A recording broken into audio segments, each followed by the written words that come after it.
She completely ignored him after a perfect night. Now he's her new boss and remembers everything. Before we explore all the details of this incredible story, tell us where you're following us from and the time. Subscribe to the channel so you don't miss a thing, and let's embark on this journey together. She shouldn't have stayed past midnight, but she did. The rooftop bar in downtown Chicago hummed with Friday night energy, city lights painting everything in gold and amber. Leah Sanders adjusted the strap of her black dress, the one she'd borrowed from her friend Kira, because her own clothes were too conservative for a night out. She'd been in the city for exactly 6 hours, and already she felt like a different person. "You're overthinking again," Kira laughed, sliding another mojito across the small table. "It's written all over your face." Leah tucked a strand of her natural curls behind her ear, her warm brown skin catching the soft light. At 29, she'd mastered the art of calculated decisions, planned outcomes and safe choices. Tonight was supposed to be different. Tonight was supposed to be about letting go. "I don't overthink," Leah protested, though her fingers drummed against the glass in a familiar nervous rhythm. "Really? Because you've been staring at that same guy for 10 minutes. Leah's eyes darted across the bar, landing on him again. Tall, broad shoulders filling out a navy jacket, dark hair slightly tousled by the evening breeze. He was leaning against the railing, alone, watching the skyline with an expression that seemed both content and searching. "I'm not staring," she murmured, but even as she said it, he turned. Their eyes met. The world didn't stop. That only happened in movies. Instead, everything sharpened. The music became clearer. The air felt thicker, and something electric shot through her chest. He smiled. Not the practiced smile of someone trying to impress, but something genuine and slightly surprised, as if he hadn't expected to find anything interesting tonight either. "Oh my God," Kira whispered. "He's coming over." Panic fluttered in Leah's stomach, but she forced herself to stay still. She'd promised herself one night of not running away from possibilities. "Excuse me." His voice was deeper than she'd expected, with a slight rasp that made her skin warm. "I don't usually do this, but I couldn't help noticing you seemed as fascinated by the view as I was." Leah looked up at him, really looked. His eyes were the kind of blue that reminded her of winter mornings, sharp and clear. There was something about the way he held himself, confident but not arrogant, that made her want to know more. "The view is impressive," she managed, surprised by how steady her own voice sounded. "Adrian," he said, extending his hand. "Leah." The moment their skin touched, she felt it, that spark people talked about but she'd never experienced. Real, undeniable, dangerous. "Would you like to get some air? Somewhere quieter?" Adrian asked, his thumb grazing her knuckles before he released her hand. Kira kicked her under the table. A not-so-subtle encouragement. "I'd like that," Leah heard herself say. They found themselves on a smaller terrace, away from the crowd. The conversation flowed like they'd known each other for years. He was an architect, she learned, recently moved to Chicago for a project. She told him she was a marketing coordinator. True, but she left out the part about the job interview on Monday that could change everything.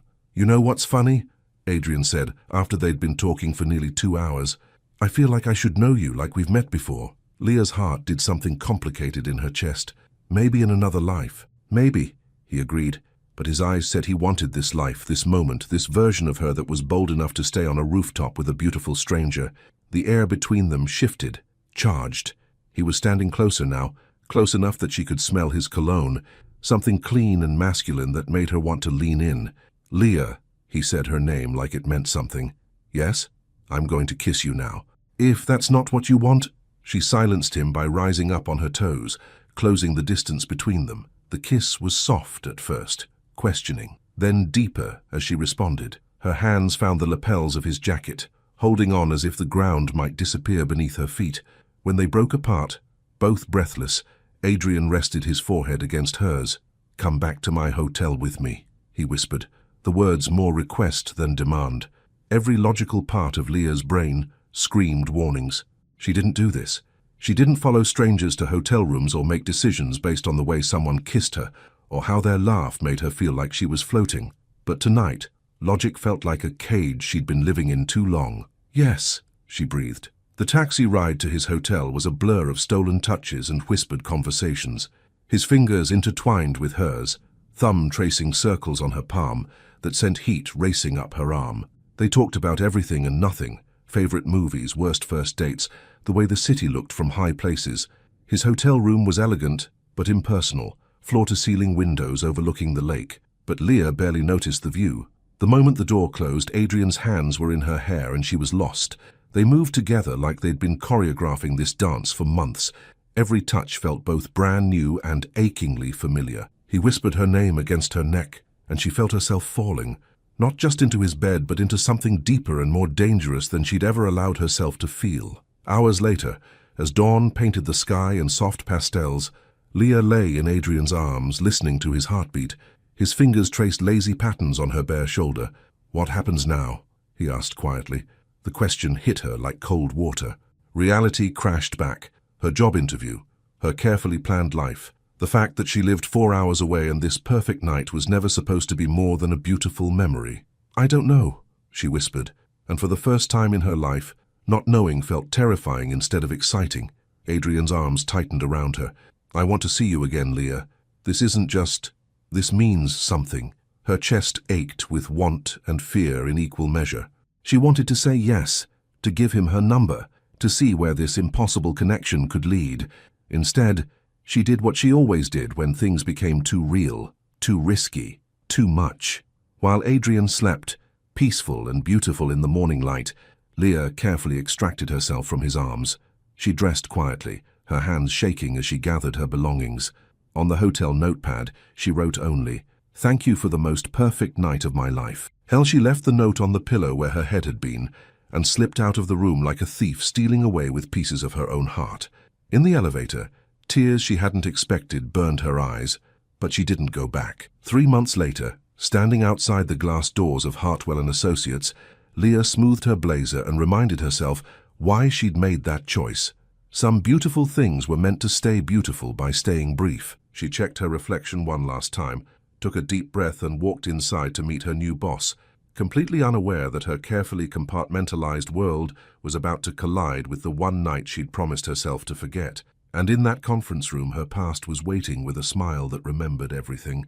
The last person she expected to see was the one person she couldn't forget. Leah's heels clicked against the polished marble floor of Hartwell & Associates as she made her way to the elevator. 3 months of preparation had led to this moment, her first day as senior marketing coordinator at one of Chicago's most prestigious consulting firms. She'd rehearsed her introduction, memorized key client names, and chosen her outfit with military precision. A tailored charcoal blazer, cream blouse, and her lucky pearl earrings. Everything was under control. Everything was planned. "Leah Sanders?" The receptionist, a friendly woman named Beth with silver-streaked hair, smiled warmly. "Mr. Cole is ready to see you in conference room A, just down the hall, last door on the right." "Thank you." Leah's voice was steady, professional. She'd Googled Adrian Cole extensively. Harvard MBA, 10 years with McKinsey, recently hired to head the firm's expansion into sustainable development. The headshot on the company website showed a man in his 30s with dark hair and serious eyes. Successful, intimidating, exactly the kind of boss she needed to impress. She walked down the hallway, passing glass offices where people in expensive suits discussed quarterly projections and market analyses.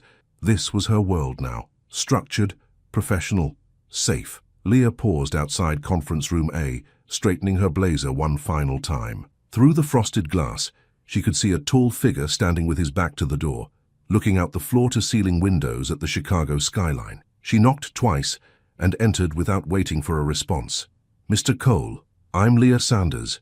Your new—" The man turned around. Time stopped. The blood drained from her face so quickly she felt dizzy. Her carefully prepared introduction died in her throat as every molecule of oxygen seemed to vanish from the room. It was him, Adrian.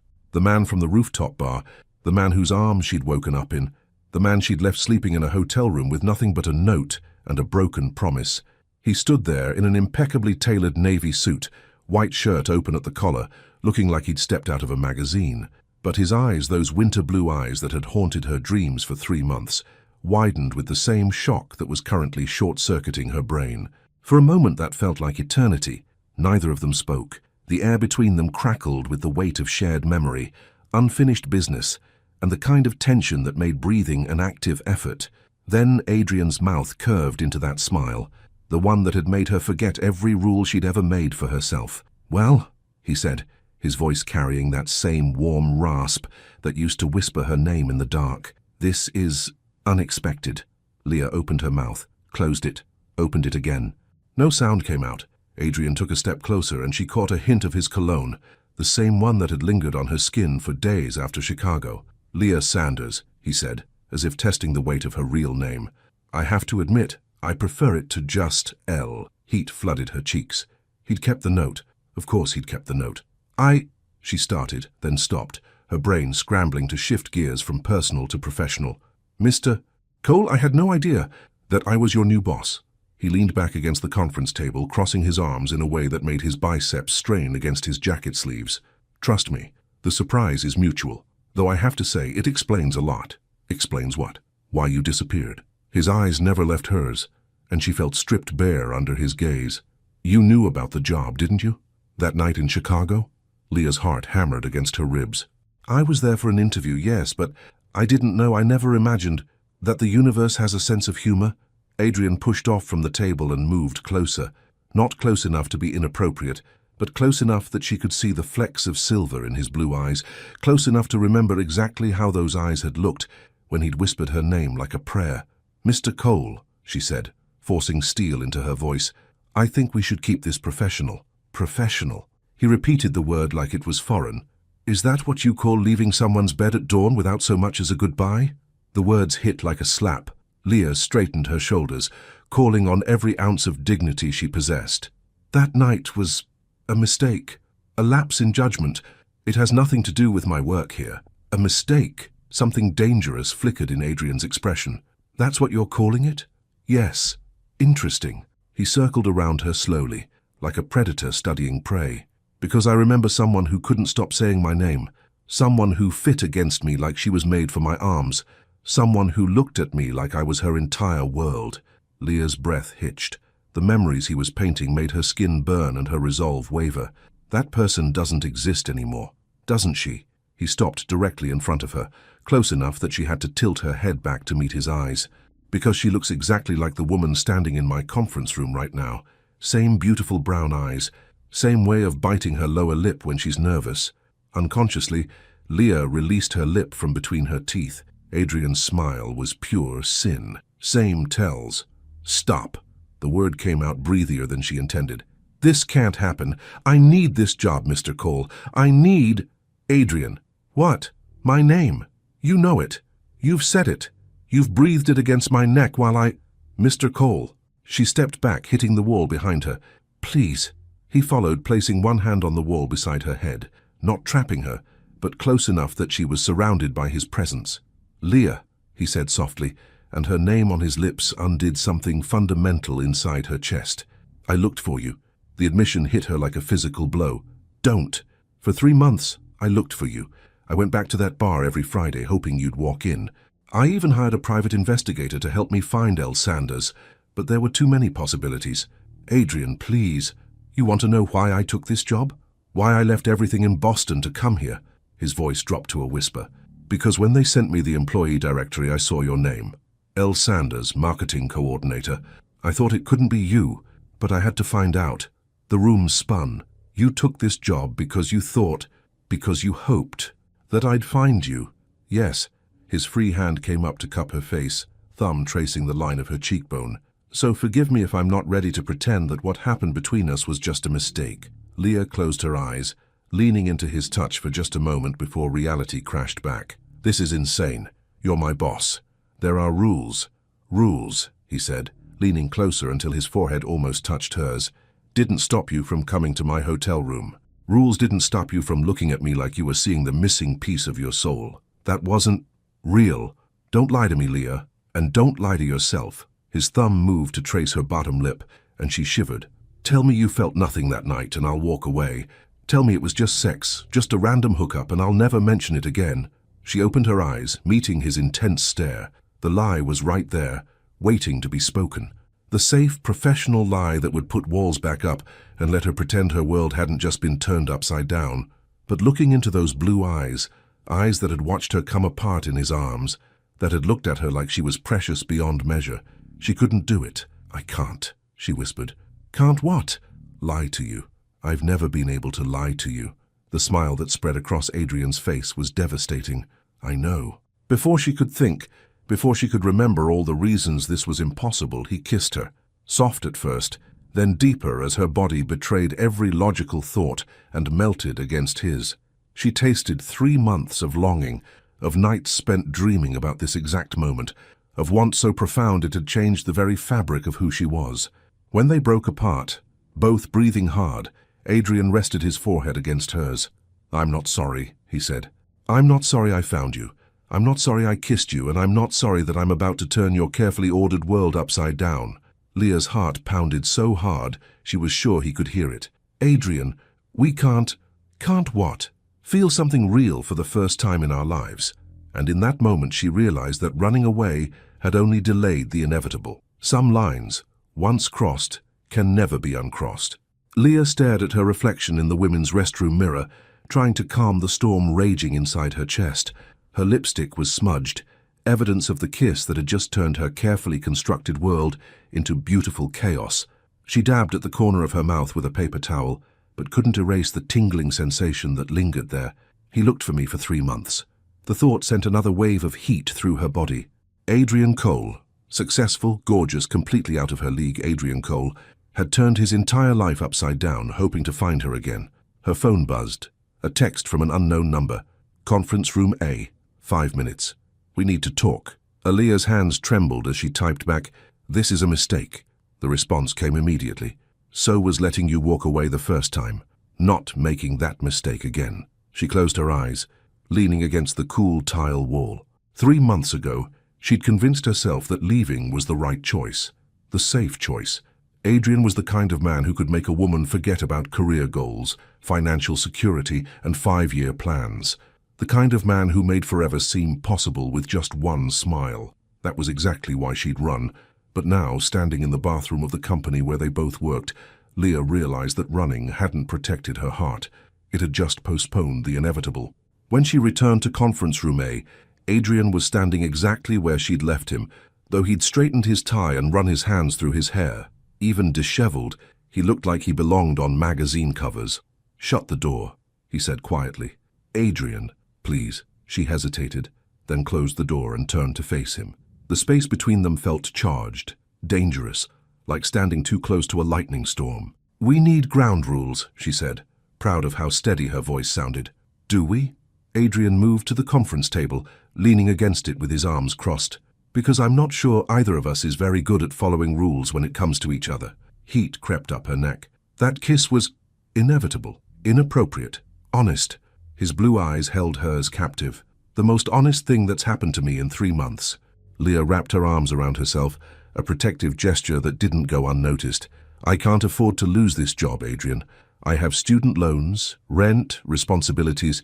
You think I'd fire you?" The hurt in his voice made her stomach twist. "I think workplace relationships are complicated and messy and you're terrified." He pushed off from the table, taking a step closer. "Not of losing your job. You're terrified of this."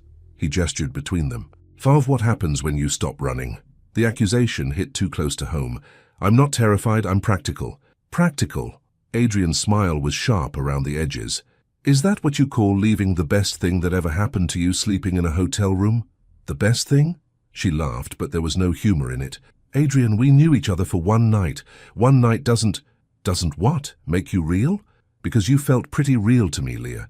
The way you looked at me, the way you said my name, the way you fit against me like you were made for my arms, that was real." Memory flooded through her, the weight of his hand in her hair, the sound of his laugh against her skin, the way he'd whispered her name like it was sacred. Her resolve wavered. "It was 1 night," she repeated, but the words lacked conviction. "Then let's have another." The simple statement hung in the air between them like a challenge. "Adrian," she started, but he held up a hand. "Dinner tonight. Just dinner." His voice gentled. "Let me take you somewhere we can talk without glass walls and corporate policies breathing down our necks. Don't think. For once in your life, Leah, just feel." He took another step closer, and she could smell his cologne again, that clean, masculine scent that made her want to close her eyes and lean into him. "What do you want? Not what's practical, not what's safe. What do you want?" The question hit her like a physical blow. When was the last time someone had asked her what she wanted? When was the last time she'd even asked herself? "I want," she began, then stopped, the words too dangerous to speak aloud. "Yes, I want to not want you," she whispered. "I want to be able to look at you and see just my boss. I want to stop dreaming about that night. I want to stop wondering what would have happened if I'd stayed." Adrian's expression softened. "And what do you dream about?" Heat flooded her cheeks. "That's not, we shouldn't, tell me." His voice was gentle but insistent. "Tell me what you dream about, and I'll tell you what I've been dreaming about for 3 months." She looked into his eyes and saw her own longing reflected back at her. The carefully constructed wall she'd built around her heart began to crumble. "I dream about your hands," she admitted quietly. "The way you touched my face, like I was something precious. I dream about your laugh and how it made me feel like I could fly. I dream about waking up next to you and how right it felt, even though I knew it couldn't last." Adrian's breath caught. "Leah, I dream about staying," she finished, the confession tearing something open inside her chest. "I dream about being brave enough to stay." For a moment, neither of them moved. Then Adrian crossed the space between them in 2 quick strides, cupping her face in his hands. "Then be brave now," he said, his thumbs tracing her cheekbones. "Have dinner with me. Give us a chance to figure out what this is." Leah closed her eyes, leaning into his touch. Every logical part of her brain screamed warnings about workplace harassment policies and professional boundaries, but her heart, her treacherous, hopeful heart, whispered something different. What if he's worth the risk? "Okay," she breathed. "Okay? Dinner. Just dinner." She opened her eyes, meeting his gaze. "But we need rules." Adrian's smile was pure sunshine. "Name them.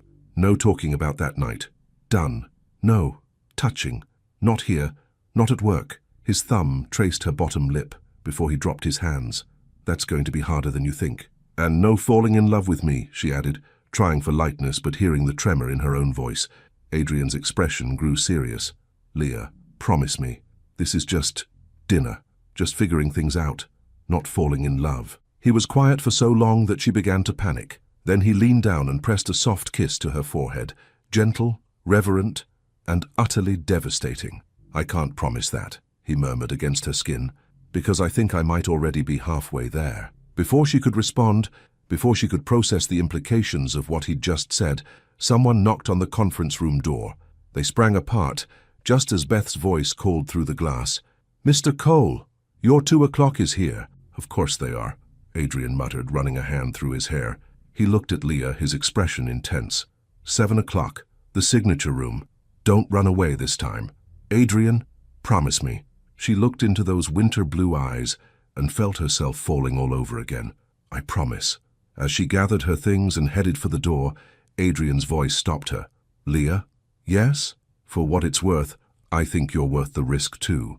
And in that moment, she realized that some promises were meant to be broken, while others were meant to change everything. Some conversations can only happen when you're floating above the rest of the world. Leah stood before her bedroom mirror, holding up her 3rd dress of the evening. The black cocktail dress felt too formal, the blue wrap dress too casual, and the burgundy number made her look like she was trying too hard. She'd changed her mind so many times that her bed looked like a clothing store explosion. "It's just dinner," she told herself for the 100th time. Just 2 adults having a conversation. But her racing heart knew better. This wasn't just dinner. This was the moment everything changed one way or another. Her phone buzzed, running 5 minutes late. "Don't disappear on me." Despite her nerves, Leah smiled. She typed back, "I promised I wouldn't, and I promised to make it worth the wait." The simple text sent warmth spiraling through her chest. She settled on the burgundy dress. It made her feel confident, beautiful, like a woman worth crossing the city for. Her natural curls fell in soft waves around her shoulders, and she'd chosen lipstick the color of wine. Looking at herself one final time, Leah barely recognized the woman staring back. For months, she'd been playing it safe. Neutral colors, conservative styles, nothing that drew too much attention. But tonight, she looked like someone who might be brave enough to take a chance on something extraordinary. The signature room occupied the 95th floor of the John Hancock building, offering breathtaking views of Chicago's glittering skyline. As the elevator climbed toward the clouds, Leah's stomach fluttered with anticipation and terror in equal measure.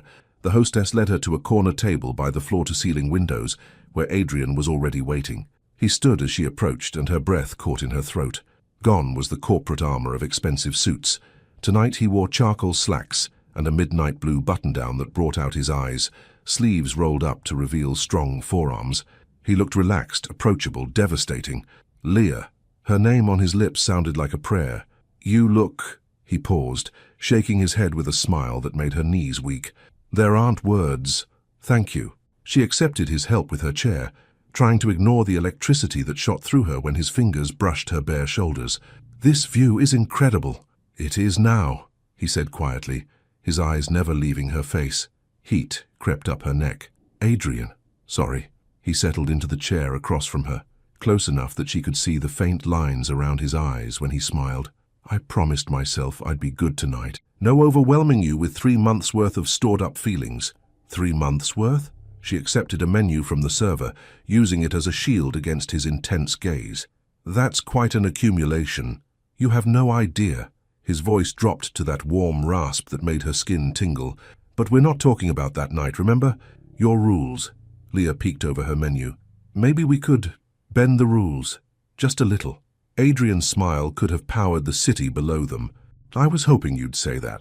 The server took their orders, salmon for her, steak for him, and retreated, leaving them alone with the sparkling city spread out beneath them like scattered diamonds. So, Adrian said, leaning back in his chair with studied casualness. Tell me about Leah Sanders. The real version, not the polished interview candidate. What do you want to know? Everything. The simple word held a weight that made her pulse quicken.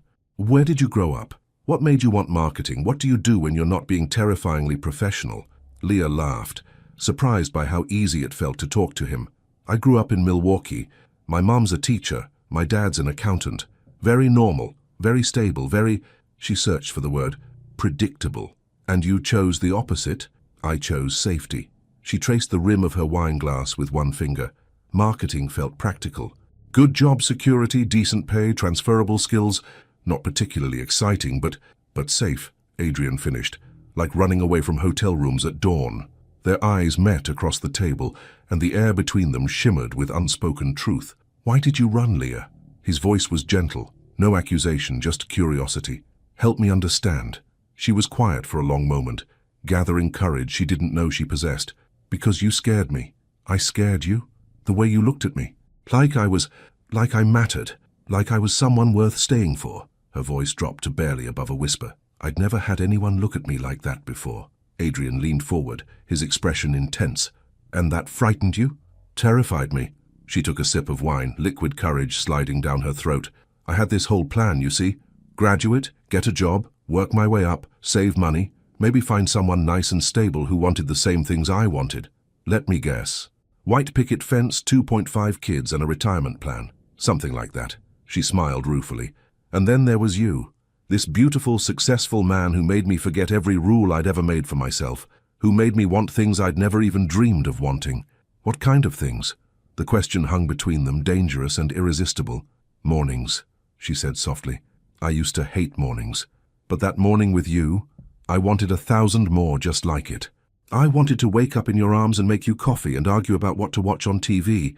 I wanted lazy Sundays and spontaneous trips and... She trailed off, cheeks burning. And? I wanted to matter to someone the way you made me feel like I mattered that night. Adrian reached across the table, covering her hand with his. You do matter, Leah. You matter so much that I've spent 3 months turning my life upside down, just for the chance to sit across from you again. But that's exactly why I had to leave, she said, not pulling away from his touch. Men like you don't fall for women like me. Not really. Not for keeps. Women like you. Adrian's voice held a dangerous edge. What does that mean? Ordinary women. Women with student debt and 5-year plans and sensible shoes. Look at me. The command was soft, but irresistible. When she met his eyes, his expression was fierce. There is nothing ordinary about you. Nothing ordinary about the way you laugh like music, or the way you bite your lip when you're thinking, or the way you look at the world like you're seeing it for the first time. Tears pricked at her eyes. Adrian, I left everything in Boston for you, Leah. My apartment, my friends, a promotion I'd been working toward for 2 years. I left it all because the thought of never seeing you again was unbearable. That's insane. Maybe. His thumb traced across her knuckles. But I'd rather be insane with you than sane without you.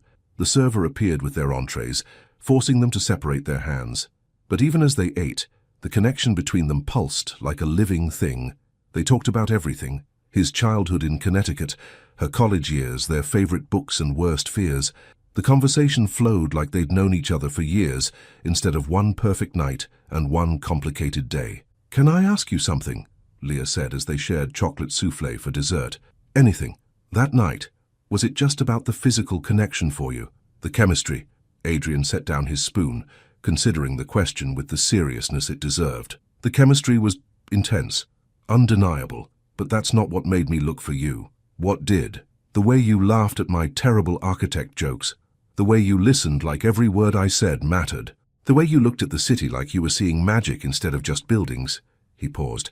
"And the way you looked at me like I was someone worth knowing, not just someone worth spending a night with." Leah's heart constricted. "You are worth knowing. So are you." His smile was soft, vulnerable. "That's what I've been trying to tell you." They sat in comfortable silence for a moment, the city twinkling below them like a constellation of possibilities. "Leah? Yes?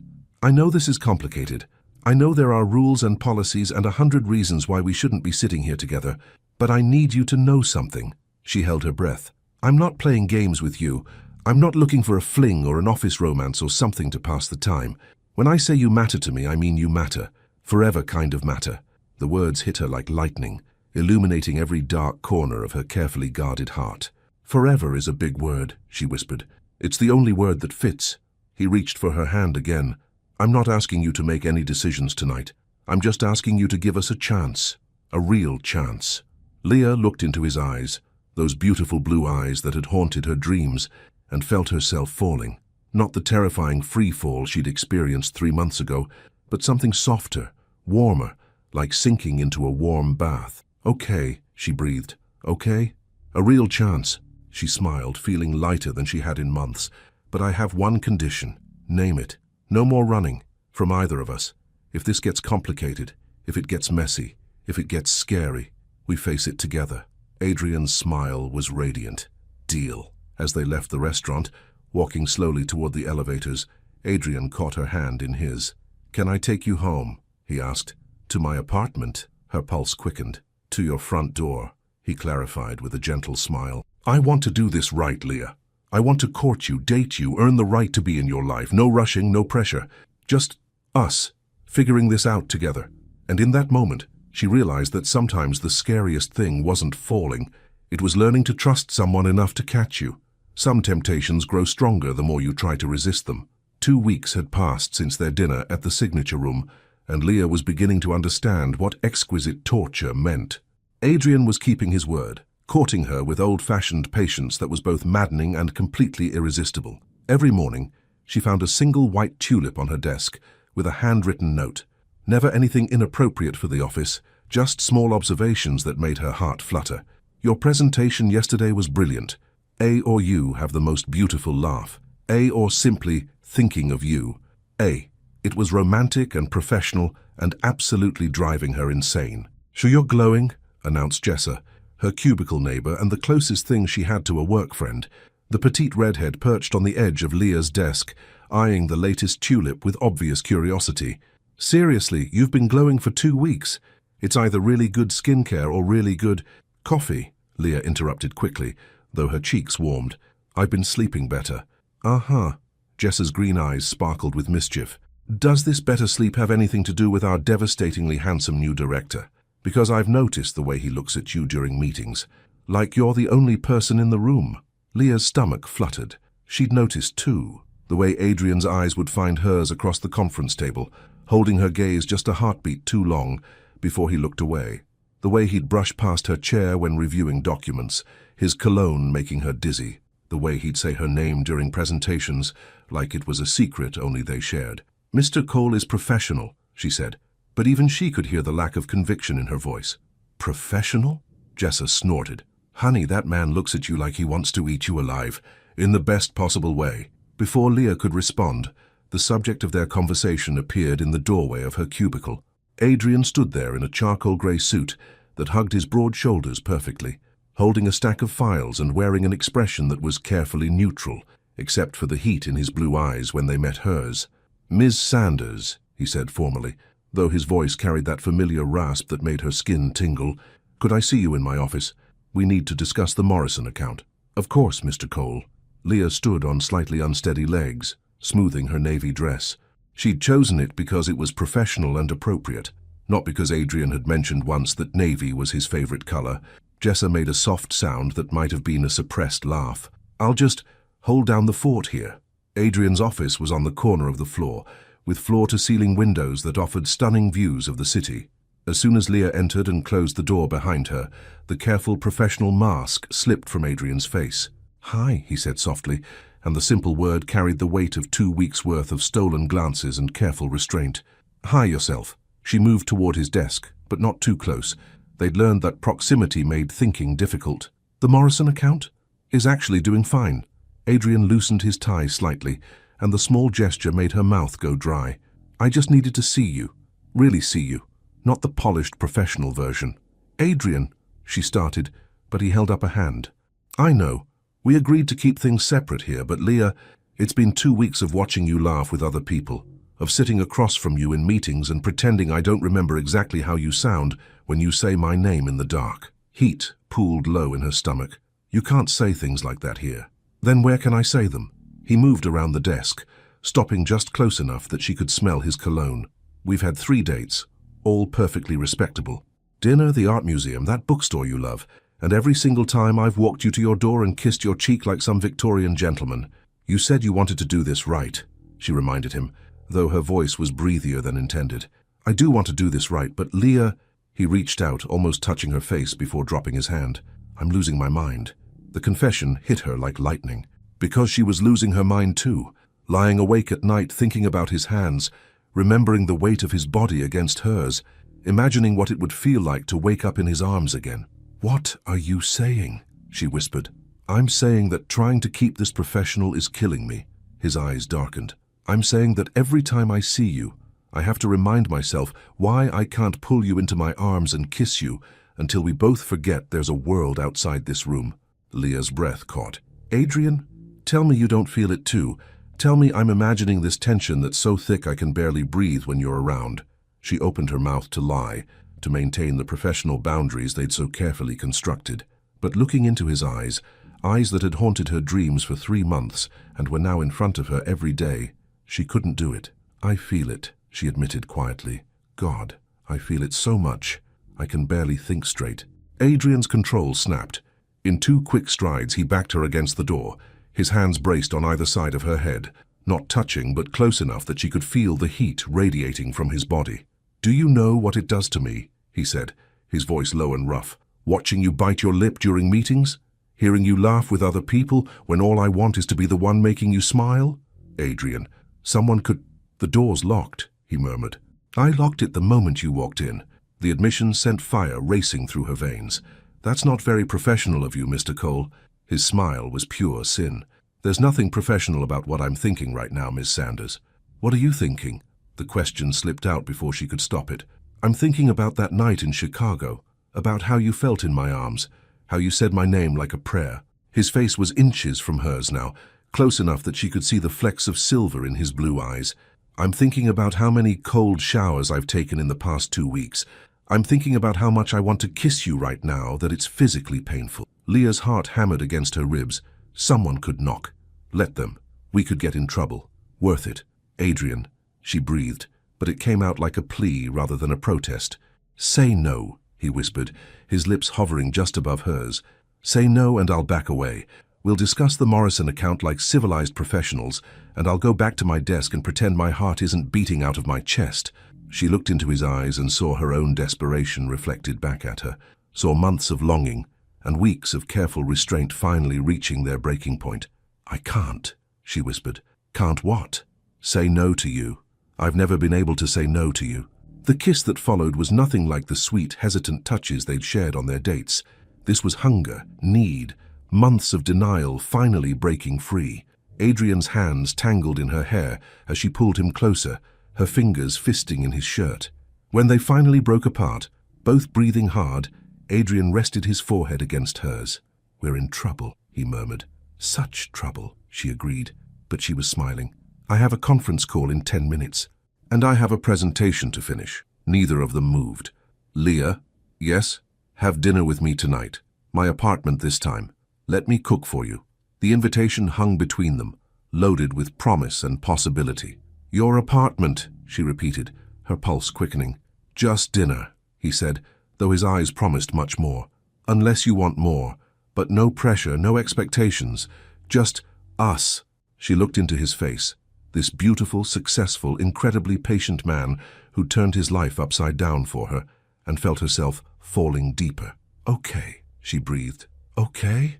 Your apartment. 7 o'clock. She reached up and straightened his tie, the simple gesture intimate in its domesticity.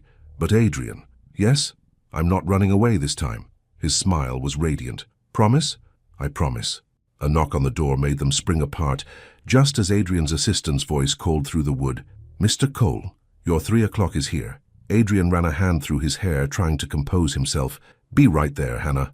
He looked back at Leah, who was smoothing her dress and trying to calm her racing heart.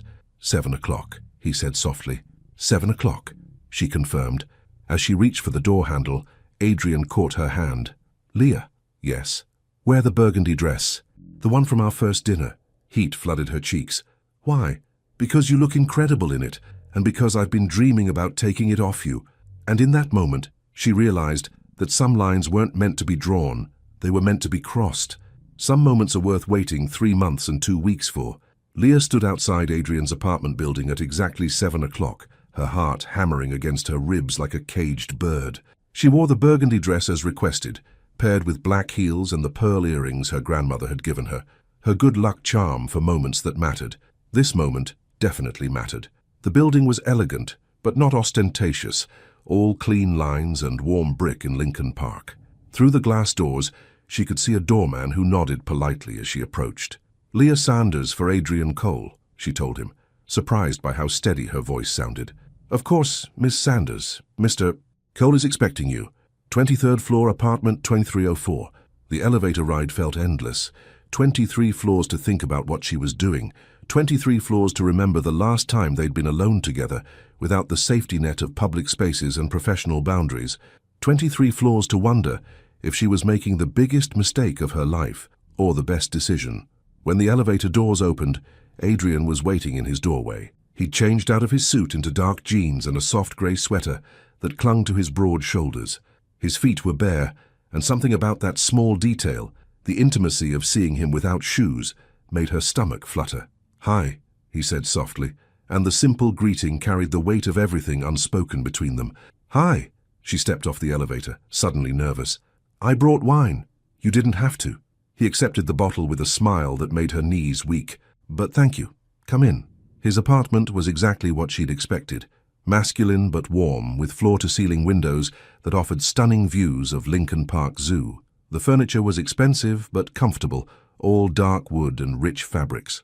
Architectural drawings covered one wall, and she recognized his neat handwriting in the margins. It's beautiful, she said, meaning it. Thank you. Can I take your coat? As he helped her out of her jacket, his fingers brushed the back of her neck, sending shivers down her spine. The simple touch was electric, familiar, like coming home after a long journey. Something smells incredible, she said, following him toward the kitchen. Chicken masala, roasted vegetables, and I may have attempted homemade bread. He opened the wine she'd brought with practiced ease. Fair warning, my cooking is hit or miss.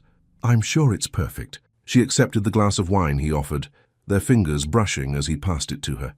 Even that small contact sent heat racing through her body. They'd touched more intimately than this.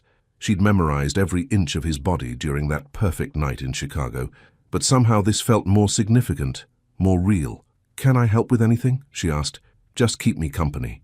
Adrian moved around the kitchen with easy confidence, checking the oven, stirring something fragrant on the stove. Tell me about your day. The real version, not the sanitized work-appropriate one. Leah settled onto a bar stool at the kitchen island, watching him cook. Jessa thinks we're having an affair. Adrian paused mid-stir.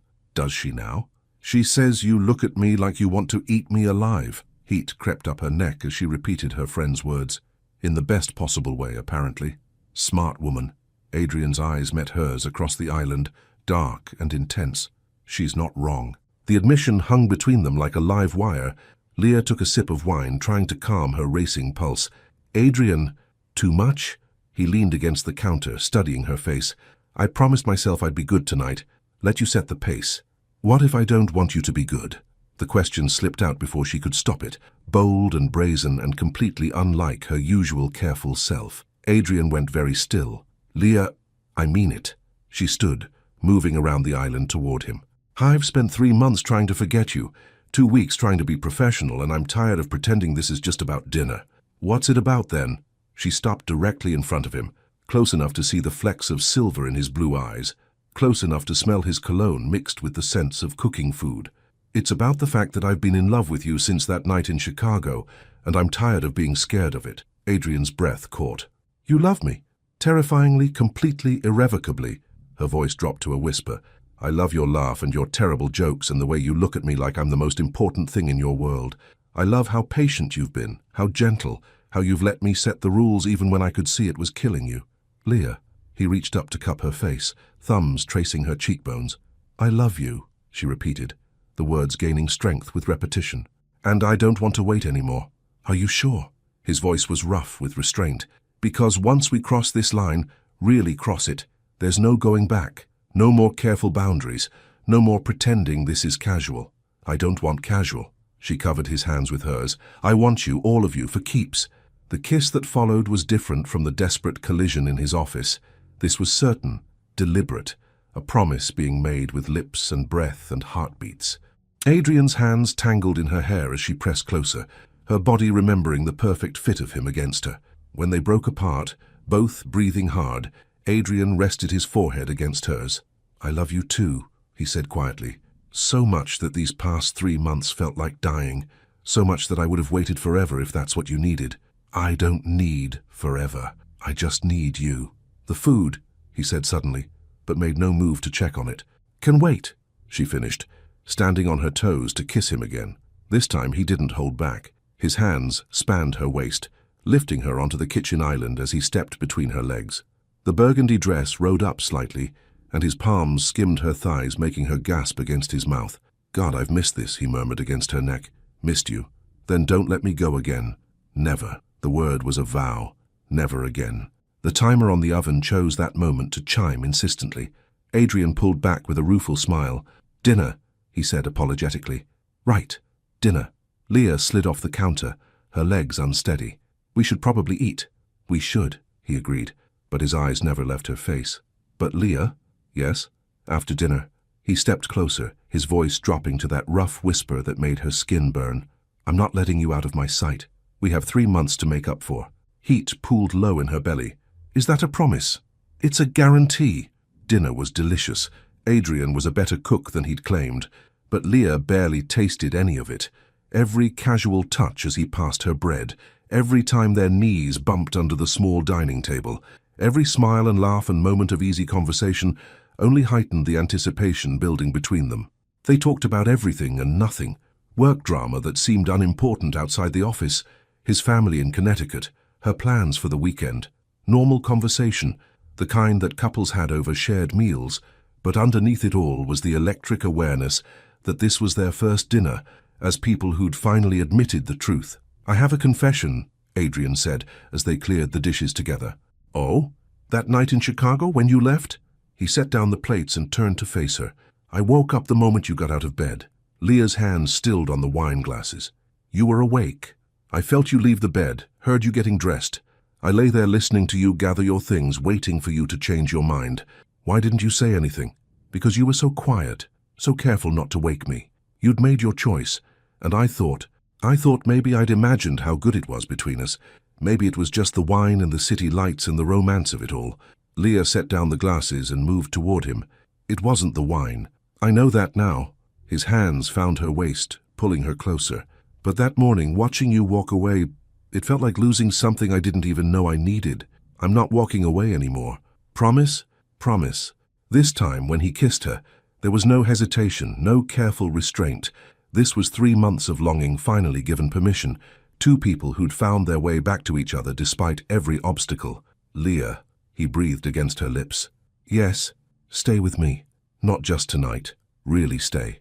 She looked into his eyes, those beautiful blue eyes that had haunted her dreams, and saw her future written there.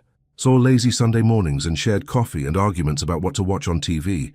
Saw the life she'd been too scared to want 3 months ago. Yes, she whispered. Yes?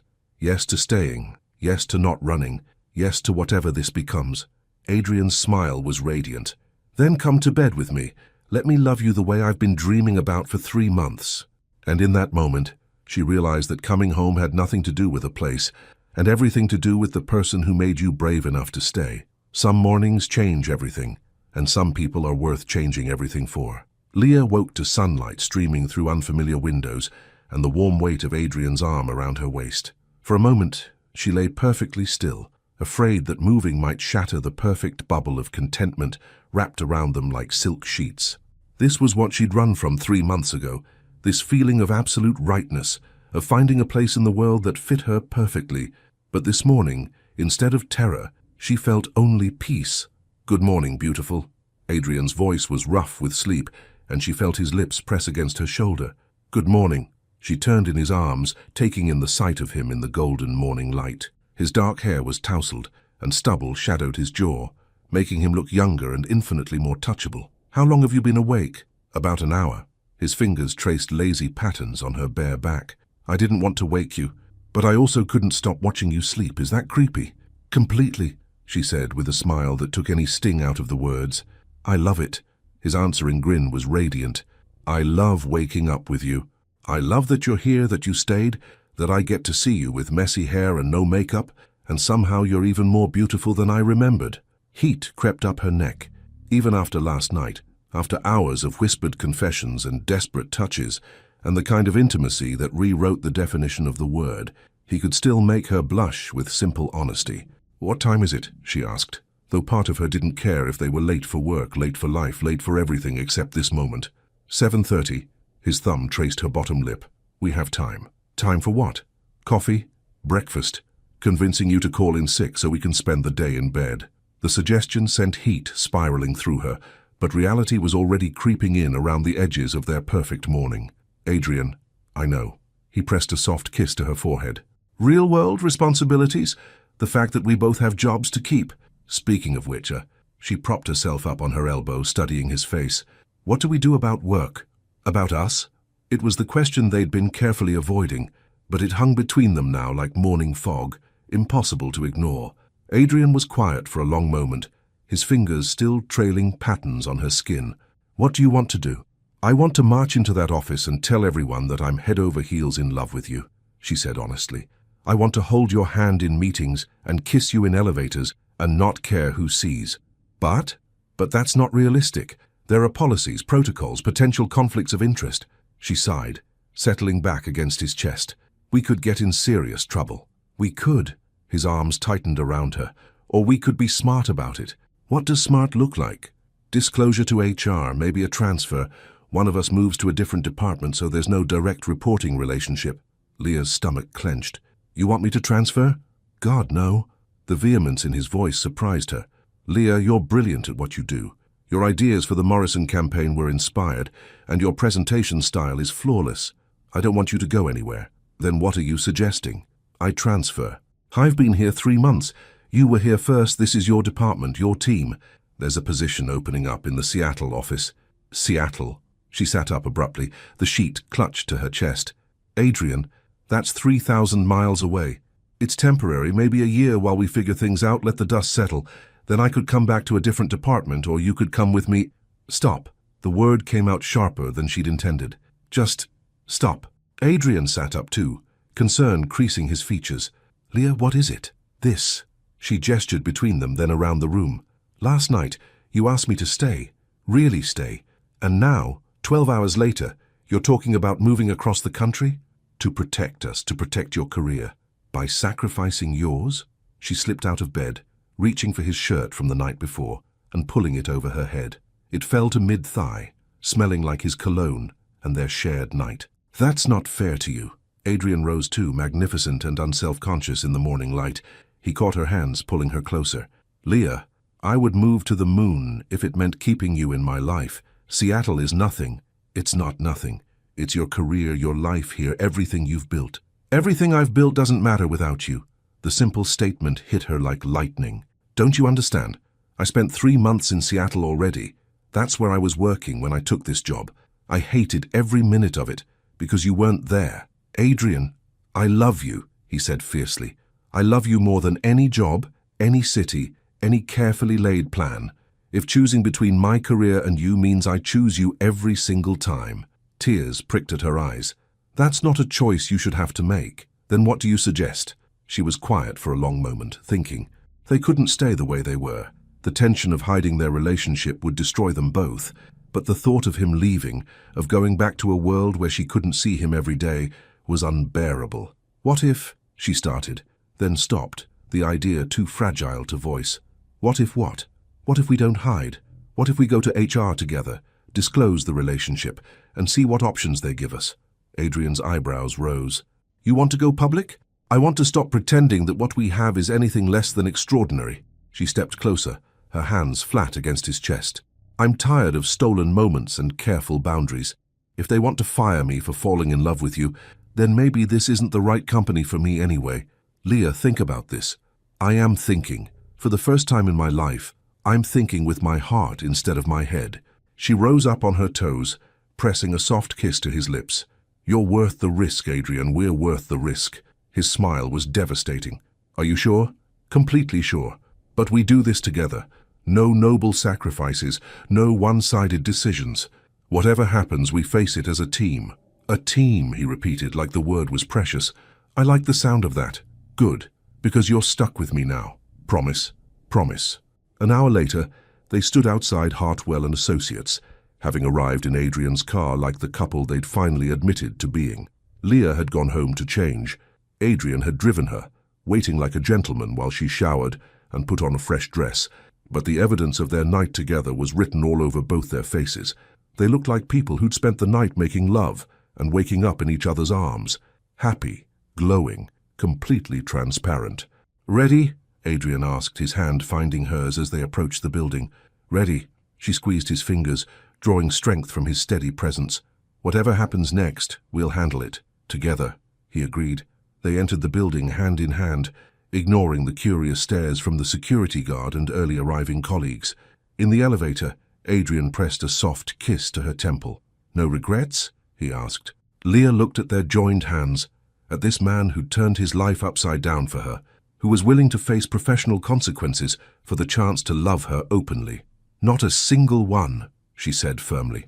The elevator doors opened onto their floor, where Jessa was already at her desk with a cup of coffee and a knowing smile. Well, she said as they walked past, still holding hands, this should be interesting. And in that moment, Leah realized that some risks were worth taking, especially when you had the right person to take them with. Some love stories are worth becoming the office entertainment. The first hour of their public relationship was far from anticlimactic. In fact, Leah was starting to think they'd accidentally become the most interesting thing to happen at Hartwell and Associates since someone brought a therapy dog to the Christmas party. I knew it! Jessa practically shouted across the cubicles, causing half the floor to look up from their computers. I called it from day one. Sarah from accounting owes me $20. You bet on us, Leah asked, settling into her desk chair with a cup of coffee that Adrian had thoughtfully brought her, along with a note that simply said, Good morning. Beautiful, honey. The entire office bet on you two. The pool was up to $300. Jessa perched on the edge of Leah's desk, grinning like the Cheshire Cat. Though I have to say, showing up holding hands was a power move. Very look at us being gorgeous together energy. From across the bullpen, Marcus from IT called out, So are we getting a wedding invitation or what? Marcus? Leah's face burned with embarrassment, but she was laughing. What? I'm just asking for planning purposes. I need to know if I should save money for a gift. We've been officially dating for approximately 14 hours. Adrian's voice carried across the office as he approached her desk. Let's maybe table the wedding talk for at least another day. 14 hours? Jessa raised an eyebrow. That seems oddly specific. Adrian's smile was pure mischief as he handed Leah her coffee. I'm an architect. I'm precise about measurements and timing. Uh-huh. Jessa's eyes sparkled with curiosity. And what exactly happened 14 hours ago that made this official?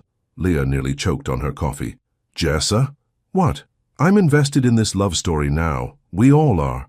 She gestured around the office, where several heads were indeed turned in their direction with barely concealed interest. Do you realize you two have been providing free entertainment for months?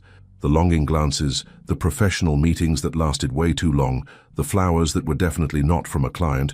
You all knew about the flowers? Adrian asked, looking amused. Sweetie, called Beth from reception, we've been tracking this romance since your second week. The betting pool has subcategories. Subcategories, Leah repeated faintly. When you'd get together, where it would happen, whether you'd try to hide it. Beth counted on her fingers. Oh, and whether Mr. Cole would crack first or if you would. For the record, I had money on him making the first move. Technically, Adrian said, settling on the edge of Leah's desk in a way that made her pulse quicken. She made the first move last night. Adrian! Leah swatted at him, her face flaming. Too much information? He asked innocently. Way too much. But she was laughing, and something warm and wonderful bloomed in her chest. This was what she'd been afraid of, being the center of attention, having her private life become office gossip. But instead of feeling exposed or uncomfortable, she felt supported, like the entire office was rooting for them. All right, people, came a stern voice from across the room. Some of us have work to do. Everyone turned to see Gloria from HR approaching, and Leah felt her stomach clench with anxiety.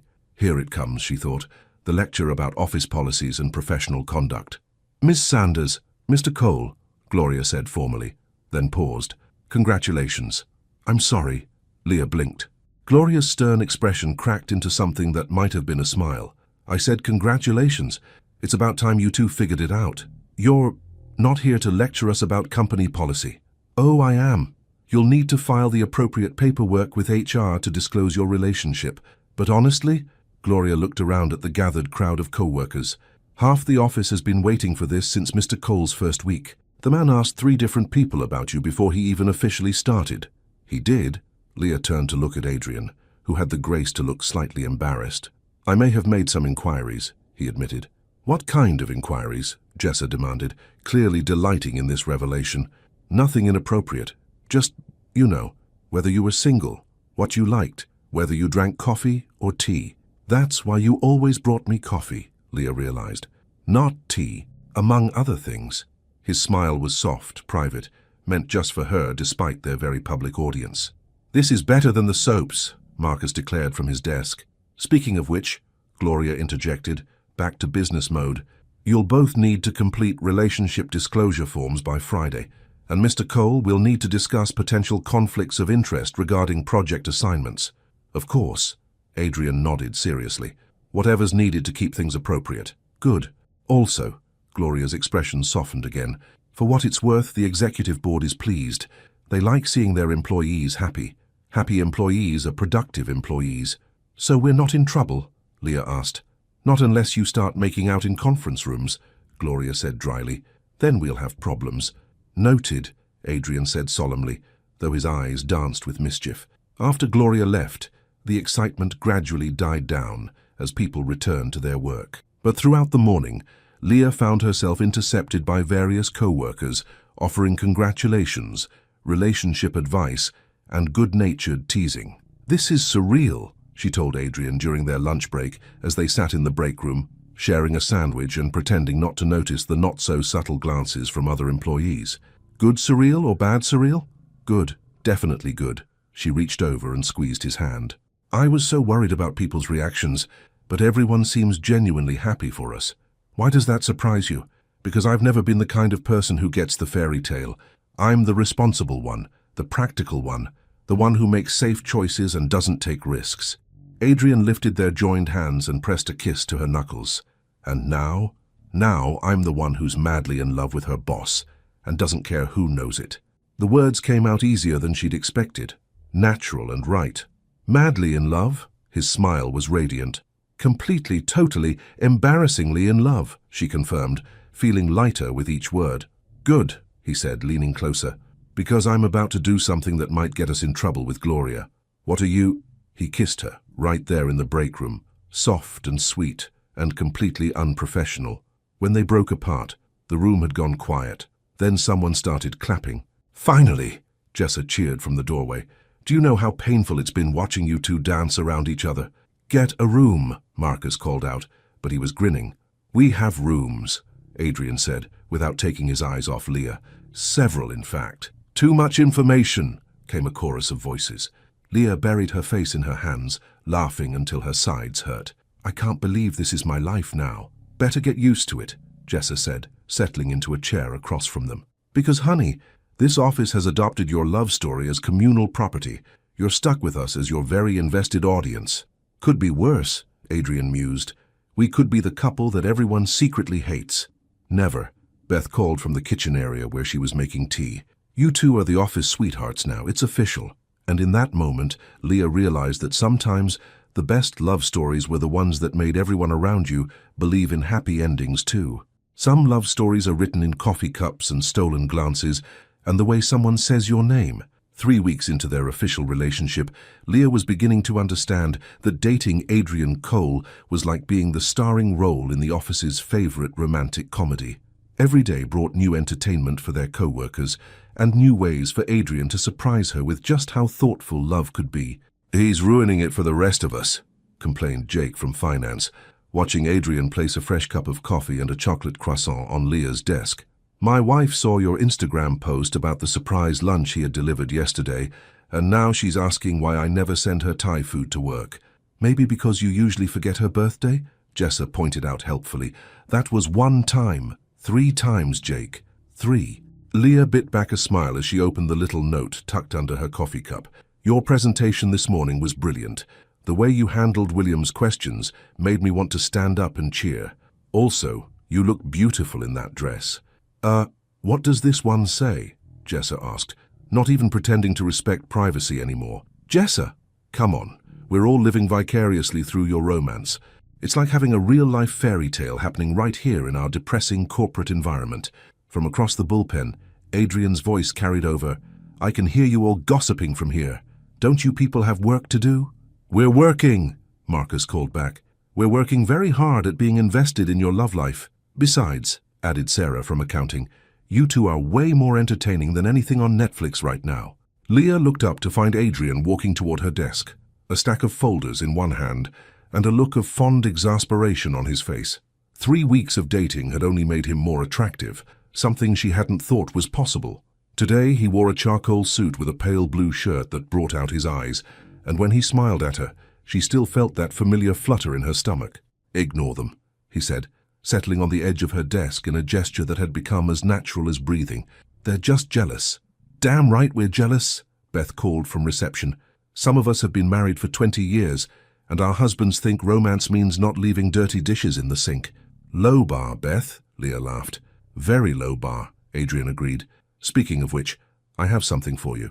"Adrian, you don't have to keep bringing me things. The coffee is enough, the flowers are enough." "It's not a thing," he interrupted, his smile turning mysterious. "It's an experience. An experience. There's a food truck festival in Millennium Park this Saturday. I thought we could go, try terrible carnival food, argue about which funnel cake is better, and pretend we're not adults with actual responsibilities." The simple suggestion made her heart swell. "That sounds perfect." "Yeah?" His smile was radiant. "Good. Because I may have already told the food truck guy that my girlfriend has strong opinions about cheese fries, and he's promised to save us the good ones." "You talked to a food truck operator about me?" "I talked to everyone about you," he said simply. "You're my favorite subject." The collective awe from their co-workers was immediate and loud. "Kill me now," Adrian muttered, but he was grinning. "Never mind killing you," Jessa said dreamily. "I'm adding that to my list of romantic things men should say. Right after you're my favorite subject comes I bought stock in the coffee company because you drink so much of it." "That's oddly specific, Jess," Leah noted. "A girl can dream." The morning flew by in a blur of presentations, client calls, and the kind of routine work that felt infinitely better when punctuated by Adrian's presence. He had a meeting with the executives about the Morrison account, and Leah found herself missing him, even though he was just 2 floors up. Her phone buzzed with a text. "Miss you already. Is that pathetic?" She typed back, "Completely pathetic. I love it. Conference room C in 10 minutes, I have something to show you." "Is this a legitimate work thing, or are you just looking for an excuse to kiss me? Can't it be both?" Leah grinned and gathered her laptop, ignoring Jessa's knowing look as she headed for the conference rooms. Conference room C was small and rarely used, tucked away at the end of the hall with a view of the courtyard. Adrian was already there, standing by the windows with his tie loosened and his sleeves rolled up. The sight of him never failed to make her pulse quicken. "So," she said, closing the door behind her, What did you want to show me? This. He handed her a thick folder. The Morrison account proposal. I wanted you to be the first to see it. Leah opened the folder, scanning the beautifully designed presentation. Her eyes widened as she read. Adrian, this is incredible. The Sustainable Development Angle, the Community Partnership Program. This is exactly what they need. Keep reading. She flipped through more pages and her breath caught. You listed me as co-project manager. If we get this account, it's going to be a massive undertaking. I'll need someone brilliant to help me manage it, someone who understands the client's needs as well as I do. He stepped closer, his voice dropping. Someone I trust completely. But the promotion, the visibility, Adrian, this could make your career. Our careers, he corrected. Leah, I meant what I said that first night at dinner. I want to do this together, all of it. She looked up at him, this beautiful man who kept finding new ways to support her dreams, even as he chased his own. What if we don't get the account? Then we'll find another one, and another one after that. His hands came up to frame her face. But I think we're going to get this one. And when we do, Morrison Industries is going to discover that the best ideas come from teams that trust each other completely. Teams, she teased, stepping closer. Well, teams that are also crazy in love with each other, he amended, his smile soft and private. Is that your professional opinion, Mr. Cole? My completely biased, thoroughly unprofessional, absolutely certain opinion, Ms. Sanders. The kiss that followed was gentle, celebratory, full of promise and possibility. When they broke apart, Leah rested her forehead against his. I love you, she said, the words as natural as breathing now. I love you too, more than I thought possible. A sharp knock on the conference room door made them spring apart, just as Gloria's voice called through the glass, Mr. Cole, the Morrison representatives are here early. Adrian straightened his tie with lightning speed. Be right there, Gloria. He turned back to Leah, his expression suddenly serious. Wish me luck? You don't need luck. You have talent, preparation, and the best proposal they're going to see. She reached up and straightened his collar, the gesture intimate despite their professional surroundings. But just in case, good luck. He kissed her quickly, softly. If this works out, I'm taking you somewhere fancy to celebrate. And if it doesn't, then I'm taking you somewhere with really good wine and letting you tell me all the ways I can improve next time. Deal. As they left the conference room, Adrian heading toward the elevator and his presentation, Leah returning to her desk, she felt lighter than she had in months.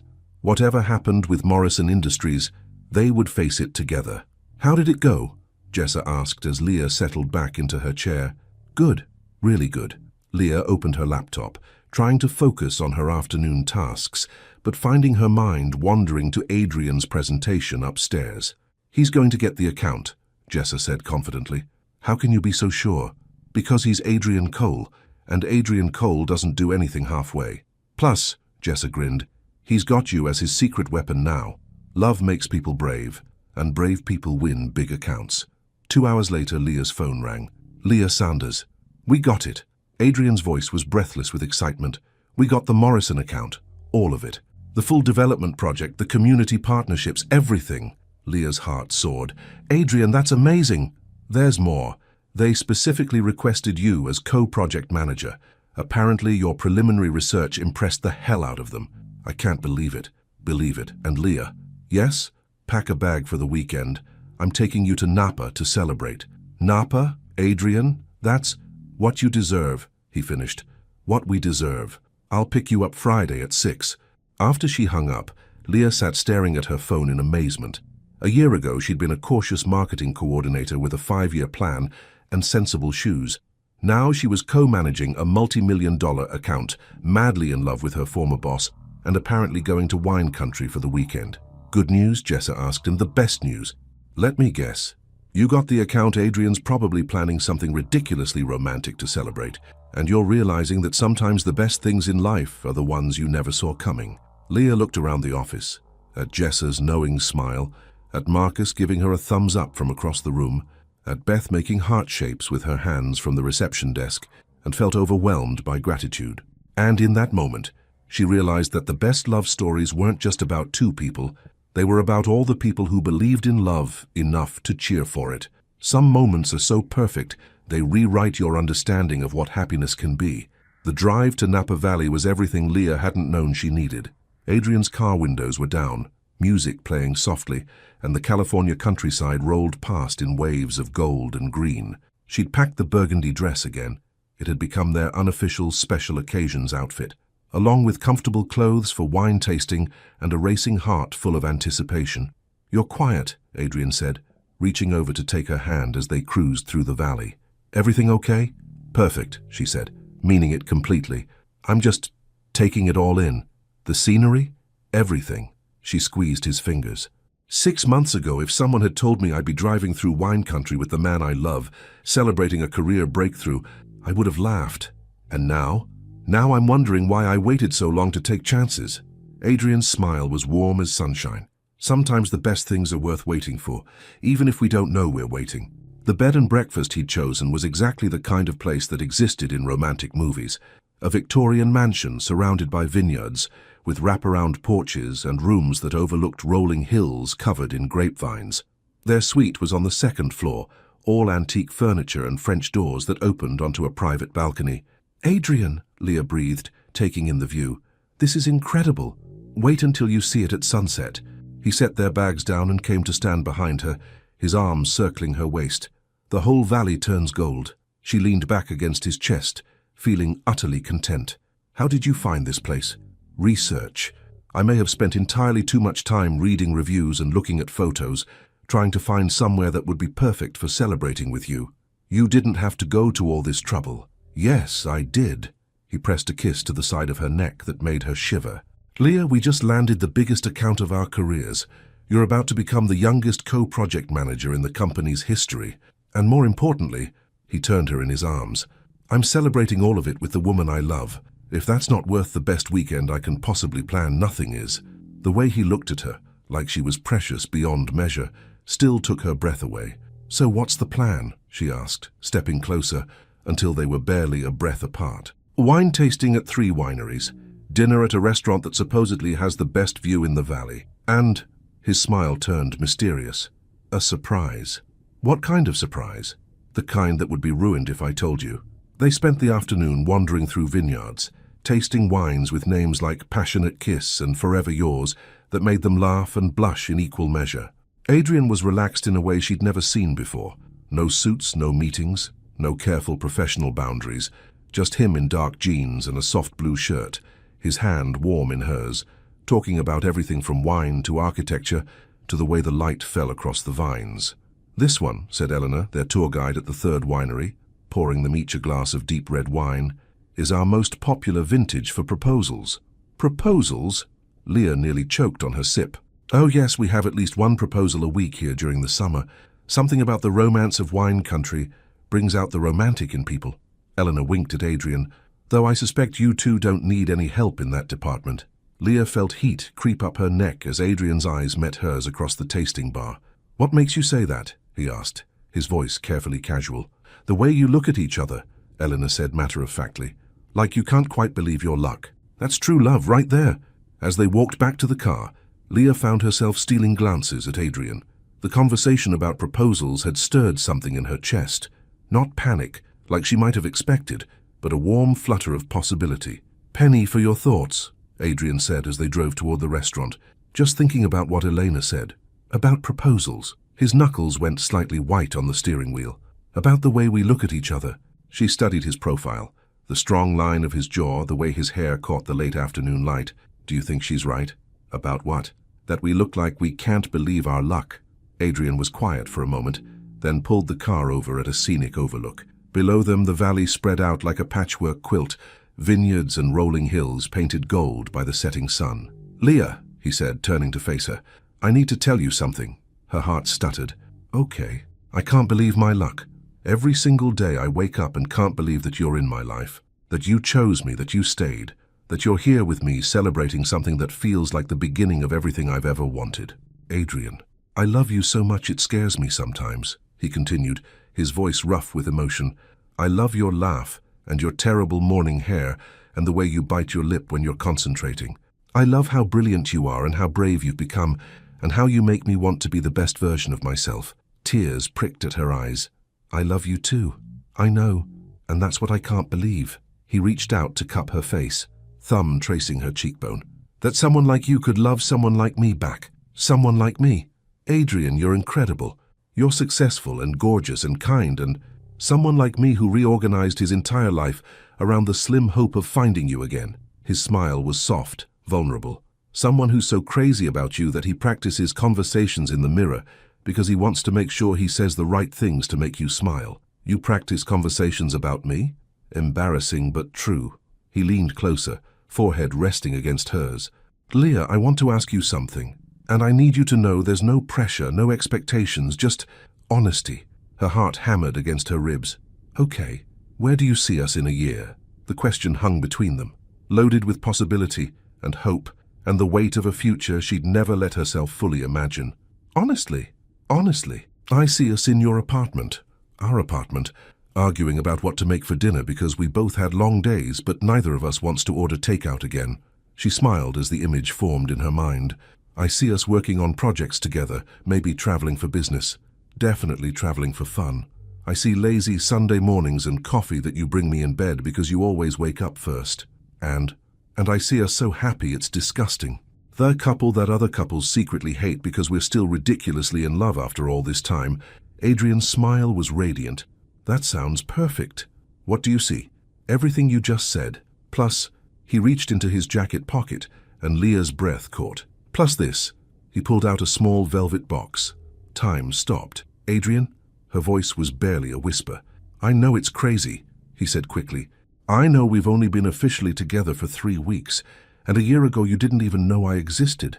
But Leah, I've never been more sure of anything in my life. He opened the box to reveal a simple, stunning solitaire diamond that caught the last rays of sunlight and threw them back in brilliant sparkles. I don't need you to answer now, he continued, his words tumbling over each other.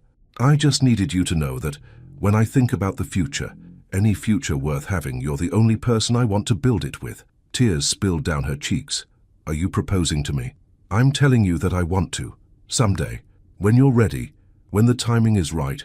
When you've had enough time to be absolutely sure that a man who practices conversations in the mirror is someone you want to spend your life with. Leah stared at the ring, then at Adrian's face, hopeful and nervous and so full of love it took her breath away. What if I'm sure now? She whispered. Leah, what if I don't need time? What if I've known since that first night in Chicago that you were going to change everything for me? She reached out and touched the ring, then his hand. What if I want to build a future with you starting right now? Are you saying... I'm saying yes. The word came out strong, certain, full of joy. Yes to the ring, yes to the future, yes to being disgustingly happy together, yes to everything. Adrian's face transformed with wonder and joy. With shaking hands, he slipped the ring onto her finger. It fit perfectly, like it had been waiting for her all along. I love you, he breathed, pulling her into his arms. I love you too, forever kind of love. The kiss that followed was everything. Celebration and promise, joy and certainty, the beginning of a story that had already become her favorite. When they finally broke apart, the sun had set completely, leaving them wrapped in twilight and possibility. So, Adrian said, his voice warm with laughter, how do you feel about a Christmas wedding? And in that moment, she realized that the best surprises weren't the ones you planned for. They were the ones that felt like coming home. 5 years later, some love stories don't end. They just keep getting better. The coffee shop on Michigan Avenue was exactly the same as it had been 5 years ago. Exposed brick walls, mismatched furniture, the smell of fresh roasted beans that could wake the dead. But Leah Sanders Cole barely recognized the woman she'd been the last time she'd sat at this particular corner table. She adjusted her wedding ring, a simple platinum band that complemented her engagement ring perfectly, and smiled at the memory of their Christmas wedding. It had snowed that day, big fat flakes that turned Chicago into a winter wonderland, and Adrian had whispered that even the weather was celebrating them. Aunt Leah, a small voice interrupted her reverie as 4-year-old Claire launched herself into her lap. Dark curls exactly like her mother's, and bright green eyes that sparkled with mischief. A perfect miniature version of Kira that still made Leah's heart skip. Hey, baby girl. Leah settled Claire on her lap, inhaling the sweet scent of childhood, bubblegum shampoo and playground adventures. Did you have fun with Uncle Adrian at the park? We fed the ducks, and he let me climb the really tall slide. And then we got ice cream, even though Mommy said no sugar before lunch. Claire grinned, completely unrepentant. Did he now? Leah looked up to find Adrian approaching with Claire's mother, Kira, her best friend from college who'd moved to Chicago 2 years ago following a messy divorce and the promise of good friends and fresh starts. "In my defense," Adrian said, settling into the chair beside her and leaning over to press a kiss to her temple, "she used those eyes. You know the ones. They're genetically engineered to break down adult resistance." "I have no idea what you're talking about," Leah said innocently, though she absolutely knew the eyes he meant. She'd perfected them herself years ago. Liar. Adrian's smile was warm, familiar, still capable of making her stomach flutter after 5 years of marriage. "How was your meeting?" "Good. Really good." Leah shifted Claire to her other knee, reaching for the portfolio she'd set on the table. "Morrison Industries wants to expand their community partnership program to 6 more cities. They want our firm to handle all of it." "Our firm," Adrian repeated, and she could hear the pride in his voice. "I love the sound of that." Sanders Cole Community Development had started as a dream, whispered in their apartment late at night 3 years ago. Now it was a thriving consultancy with 12 employees, offices in Chicago and Milwaukee, and a reputation for innovative community-focused development that had earned them national recognition. "It means more travel," Leah said, watching his face carefully. They'd talked about this, about balancing their growing business with the life they'd built together. "How much more?" 2 weeks a month, maybe 3 during the setup phases. Adrian was quiet for a moment, considering. Claire had climbed down from Leah's lap and was now coloring at the small table they'd dragged over for her, humming tunelessly as she worked. "What are you thinking?" Leah asked. "I'm thinking," Adrian said slowly, "that 2 years ago the idea of you traveling that much would have terrified me. Not because I don't trust you or support your career, but because I couldn't imagine missing you that much and surviving it. And now? Now I'm thinking that watching you build something you're passionate about is one of my favorite things in the world. And that maybe it's time." Something in his tone made her look at him sharply. "Time for what?" Instead of answering, Adrian reached into his jacket pocket and pulled out a folded piece of paper. "Kira, would you mind taking Claire to see the fish tank for a few minutes?" "Of course." Kira stood, scooping up Claire with practiced ease. "Come on, baby. Let's go look at the pretty fish while the grown-ups talk about boring business stuff." "It's not boring," Claire protested as they walked away. "Uncle Adrian never talks about boring stuff." Once they were alone, Adrian unfolded the paper and handed it to Leah. She recognized the letterhead immediately, Chicago Hope Adoption Agency. "Adrian?" Her voice was barely a whisper. "Read it." With trembling fingers, she scanned the letter. Words jumped out at her. Approved, eligible, waiting list, 6 to 12 months. "You applied for us to adopt?" "I started the process 6 months ago," he said quietly. "All the paperwork, the background checks, the home visits. I wanted everything to be ready so that when you were ready we could just be ready." Tears blurred her vision. They'd talked about children, long conversations that stretched into the early hours of the morning, about timing and careers, and whether they were ready to share their perfectly ordered life with the beautiful chaos of parenthood. "When you said it's time, I meant it's time for us to start the family we've been dreaming about. Time for you to take on projects that excite you without worrying about biological clocks or perfect timing. Time for us to love a child who needs a family as much as we need them." She looked at him, this man who'd learned to read her heart better than she could read it herself, and felt overwhelmed by the magnitude of what he'd done. Not just the adoption paperwork, but the way he'd thought through their whole life, their dreams, the delicate balance of career and family that so many couples struggled with. "What if I'm not ready?" she whispered. "Then we wait until you are." "But Leah," he reached for her hands, his thumbs tracing her knuckles in the gesture that had become his signature comfort. "I've watched you with Claire, with your nephew, with every child we encounter. You light up in a way that's different from anything else. You're going to be an incredible mother. What if I'm traveling too much? What if I can't balance everything? Then we'll figure it out. Together. Same way we've figured out everything else." His smile was gentle. "Besides, I work from home half the time now. I can be the primary caregiver when you're traveling. We can make this work." Leah stared at the letter, at this tangible proof of a future she'd been afraid to want too badly. A baby. A baby. Or maybe not such a baby. The social worker said they have children of all ages who need families. Like Claire's age? Like Claire's age. The idea of a 4-year-old with questions and personality and the ability to climb tall slides made her smile through her tears. "I love you so much it's ridiculous. Is that a yes?" "That's a yes. To the adoption, to the travel, to figuring out how to be parents while running a business and maintaining our sanity. She leaned across the table to kiss him, tasting coffee and promises and the future they were about to build. That's a yes to everything. When Kira and Claire returned, they found Leah and Adrian holding hands across the table, both crying and laughing at the same time. "Are you sad?" Claire asked, climbing back onto Leah's lap with the instinctive comfort-giving abilities of children. "No, sweetheart. We're happy. Really, really happy." "Good. I don't like it when grown-ups are sad." Claire settled against Leah's chest, small and warm and trusting. "Uncle Adrian, can we get ice cream again?" "Claire," Kira warned, "you already had ice cream. But now Aunt Leah needs ice cream too. She looks like she needs ice cream." Adrian's laughter was rich and warm. "You know what? I think you're absolutely right. Aunt Leah definitely needs ice cream." As they walked toward the ice cream counter, Adrian's hand warm in hers, Claire chattering about flavors and toppings, Kira rolling her eyes good-naturedly at their sugar-enabling tendencies, Leah felt a deep sense of contentment settle over her.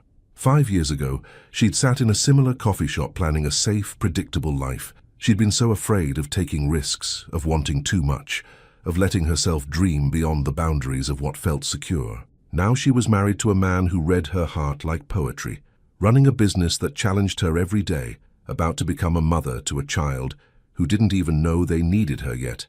She was traveling for work, taking risks, building something meaningful with the person she loved most. It wasn't the life she'd planned, it was infinitely better.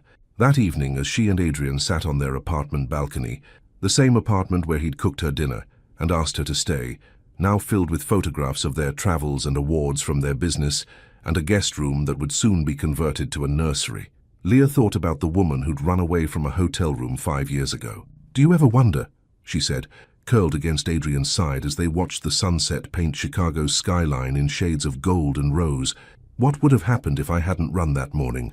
"All the time," he said, his fingers tangling in her hair. "But then I think about how perfect everything turned out anyway, and I figure maybe we needed those 3 months apart." "Why?" "Because when I found you again, we were both ready. Really ready. If we'd stayed together after that first night, would we have built this life? Or would we have been so caught up in the intensity of it all that we missed the deeper things?" She considered this, thinking about the woman she'd been then versus the woman she was now. "I think you're right. I needed to learn how to be brave on my own before I could be brave with you. And I needed to learn that some things are worth turning your whole life upside down for." They sat in comfortable silence as the city lights began to twinkle below them, holding hands and planning their future, and feeling grateful for the journey that had brought them here. "Adrian? When we have our child, when we're a family, will you still bring me coffee in the morning?" His laughter rumbled through his chest. "Leah Sanders Cole, I will bring you coffee every morning for the rest of our lives. Even when we're old and grey and our kids are rolling their eyes at how disgustingly in love we still are. Promise? Promise? Some things never change. And some things," she said, thinking of adoption papers and business plans and the beautiful uncertainty of the future they were building, "change everything." "The best things," he agreed, pressing a kiss to the top of her head, "always do." As the stars appeared over Chicago, Leah closed her eyes and made a wish. Not for anything new, but for the wisdom to recognize how blessed she already was, for the courage to keep taking chances, for many more years of morning coffee and shared dreams, and the kind of love that grew stronger with time. In the distance, a church bell tolled the hour, and somewhere in the city, a child who didn't know it yet was about to gain the family they'd been waiting for. And in that moment, Leah realized that the best love stories weren't about perfect beginnings. They were about choosing each other, again and again, and building something beautiful from all the chances you were brave enough to take.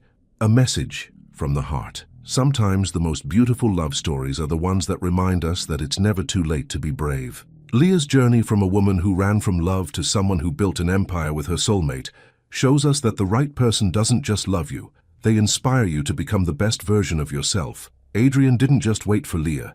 He created space for her to grow, to dream, and to discover her own strength. Together they proved that real love isn't about finding someone to complete you, it's about finding someone to build an extraordinary life with. Their story reminds us that some risks are worth taking, some chances are worth seizing, and some people are worth turning your entire world upside down for. Whether it's leaving a hotel room at dawn or saying yes to a proposal in wine country, every choice led them exactly where they needed to be. Love like this exists. It's patient, it's transformative, and it grows stronger with every challenge overcome together. Your turn to share. What moment in Leah and Adrian's love story resonated most deeply with you, and why did it touch your heart? Share your thoughts in the comments below. Your stories and reflections make this journey even more meaningful. Thank you so much for watching until the end. If you enjoyed this story, don't forget to subscribe to the channel, leave a like, and comment your thoughts. Your participation is very important to us. See you next time.